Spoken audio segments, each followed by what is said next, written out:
Hi friends, നമുക്ക് ഏത്തയ്ക്ക തൊലിയും വൻപയറും കൊണ്ടൊരു തോരൻ വെച്ചാലോ. അപ്പോൾ ഞാൻ വൻപയർ നേരത്തെ തന്നെ ഉപ്പിട്ടൊന്ന് കുക്ക് ചെയ്ത് മാറ്റി വെച്ചിട്ടുണ്ട്. കുക്കാണ്. അതിനുശേഷം നമ്മുടെ ഏത്തയ്ക്കയുടെ തൊലി ഉണ്ടല്ലോ, അത് നല്ല വൃത്തിയായിട്ടൊന്ന് ക്ലീൻ ചെയ്തെടുത്തിട്ടുണ്ട്. പിന്നെ ഒരു പകുതി സവാളയും കൂടെ അതിൻ്റെ കൂടെ എടുത്തിട്ടുണ്ട്.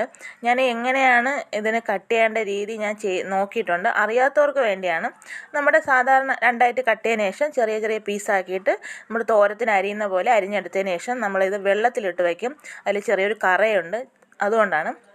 അതിനുശേഷം ചീനച്ചട്ടി വെച്ചിട്ട് ഓയിലൊഴിച്ച് കടുകിട്ട് പൊട്ടിച്ച് ജീരകം കൂടി ഇട്ടതിന് ശേഷം നമ്മൾ എടുത്ത് വെച്ചിരിക്കുന്ന ഏത്തക്കയുടെ തൊലിയും സവാളയും ഒരു 2-3 വെളുത്തുള്ളിയും കൂടി ഇട്ടതിന് ശേഷം ആവശ്യത്തിന് ഉപ്പും കൂടി ഇട്ട് നല്ല വൃത്തിയായിട്ടൊന്ന് കുക്ക് ചെയ്തെടുക്കുക. അപ്പം അത് ഓൾമോസ്റ്റ് കുക്കാകുമ്പോഴത്തേക്ക് നമ്മുടെ വൻപയറും തേങ്ങയും മുളക് പൊടി, മഞ്ഞൾപ്പൊടി, ഗരം മസാല മസ്റ്റായിട്ട് ചേർത്ത് കൊടുക്കണം.